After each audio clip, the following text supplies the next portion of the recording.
So this is the 30th video in my Rockcrawler build series. It's hard to believe, 30 videos that I've been working on this project for this long. You start to think like, well, how can this take this long? I literally started on it last fall, and I've just been chipping away on it ever since, putting out on average a video a week, and this is the progress I've made so far. It doesn't look like much, but it is further along than it may seem in the video.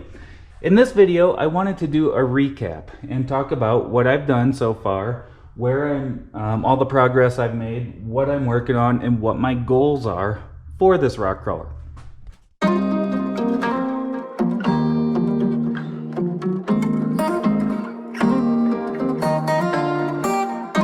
I just want to also say thank you to everybody who's followed along on this build, who's been watching the channel, who has liked, commented, and subscribed to the channel. All of that helps. All of that helps me and keeps me motivated to keep going and making these videos.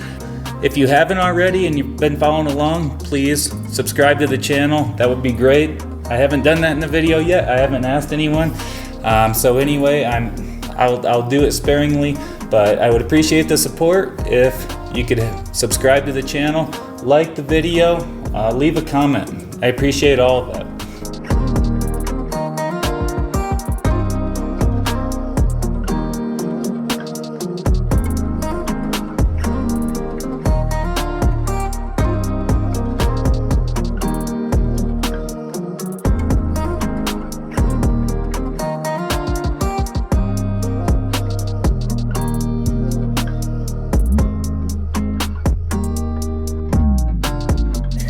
So my Rockcrawler project started off with me picking up this big powerhouse of a 4.3 liter Vortec V6 motor.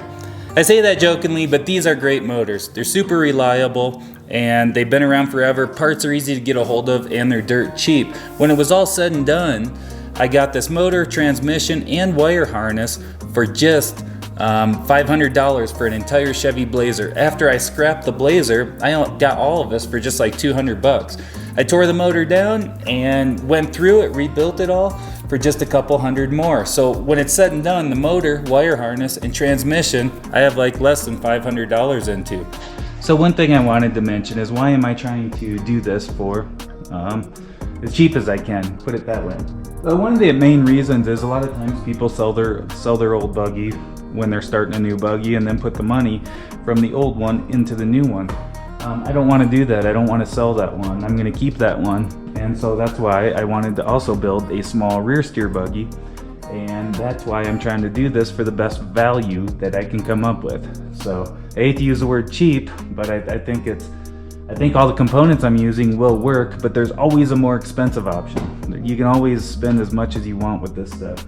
But then there's always a way that you can do it that'll work, that might not be the highest performance or most expensive option, but it'll still be functional.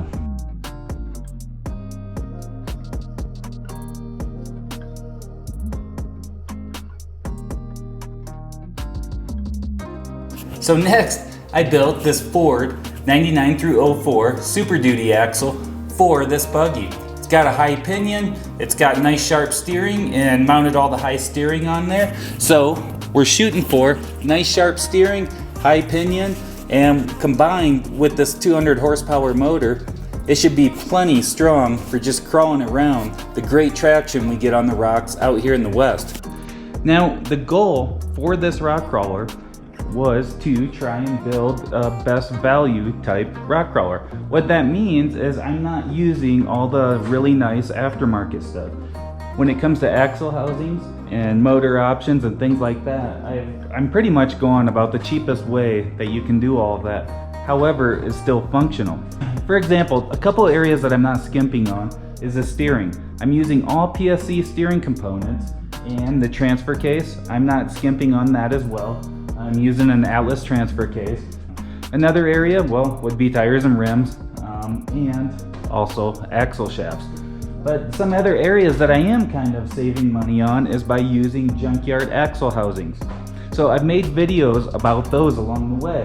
For example, this rear axle is a rear steer 14 bolt axle that's a combination of a Dana 60 and a 14-bolt center section. And I made videos along the way on how I combine these two.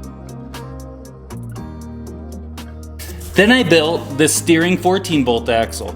So I made videos along the way on how I did that, and it uses the same 99 through 04 outer knuckles as my Ford Super Duty that I used in the front. So I made videos along the way on how I did that and all the processes I used, and I finally ordered all my axle shafts and U-joints for these axles and the rest of the wheel bearings. So put in a big order for all that stuff, and I'm hoping it comes in the next few weeks and I can make videos on finishing off these axles. So right now I'm working on tabs and brackets, getting the seats mounted, getting all the coolers in place, getting the foot pedal, brake pedal, steering, all that kind of stuff, the dash, where the rear steer is going to be mounted, all of this stuff in place. I've been kind of putting everything where it's going to go. I also have my winch right up here tucked in, and my battery box. The battery is going to be located right here, right in front of the winch, so that all the wiring is very close together. It's going to make it really simple. So basically you have the battery, the winch, there'll be just a short run between the two, and then the rest of the electrical will be right here. So over here on this side, basically I've got my dash area right over the transmission. I've started messing around with all this wiring harness. That's kind of a mess. That's going to be fun. And then I've got my transfer case and exhaust. I just did videos on this and the transfer case and how all that's tied together. And as you can see, this seat is literally sitting on the transfer case. There's no wasted space there. And the transfer case is literally sitting on the skid plate. So I made everything as tight as I could make it. So I just wanted to recap. What is my goal? How much do I expect to have into this thing? And how much do I expect to save? My goal is to have this thing built for under $20,000. That's my goal. Now, that's hard to do when you consider tires and rims and stuff cost $6 grand alone. So, might be a bit optimistic, but I have my ways. Other areas that I've saved money are like reusing some shocks that I had laying around. Like I said, I got the motor, transmission, all that stuff for super cheap. So most of my money at this point is going to be tied up in the transfer case. Those are about $3,500 these days.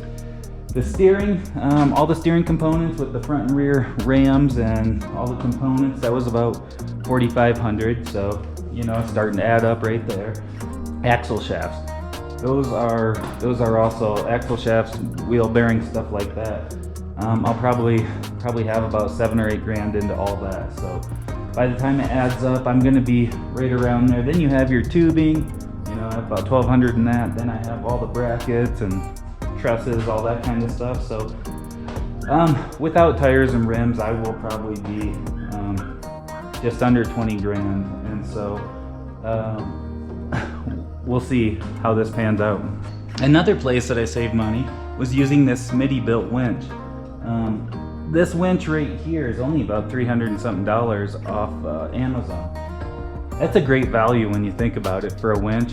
I do think Warrens are great winches. If price wasn't an object, I would be using one, but I have a Smitty built on that Rockcrawler, same exact one. I end up changing out the wire to a synthetic line, and that one has worked great. I've used that in a lot of different places, and it's always worked great. So I think these are a great value. I think they're a little bit better brand wise as far as like your Harbor Freight type stuff. They're a better option than those sorts of winches, but they've been around for a long time and the winch works just fine. Then I made videos on how I built this chassis and then put the sheet metal on and how I fit the shocks in with the axles and flexing the suspension along the way. And that brings us to where we're at now. I'm working on getting this radiator fully mounted, getting the dash done, getting the seats fully mounted, and finishing up the drive lines and such. But I'm making good progress, and I've got almost everything I need other than the axle shafts to try and get this thing completed.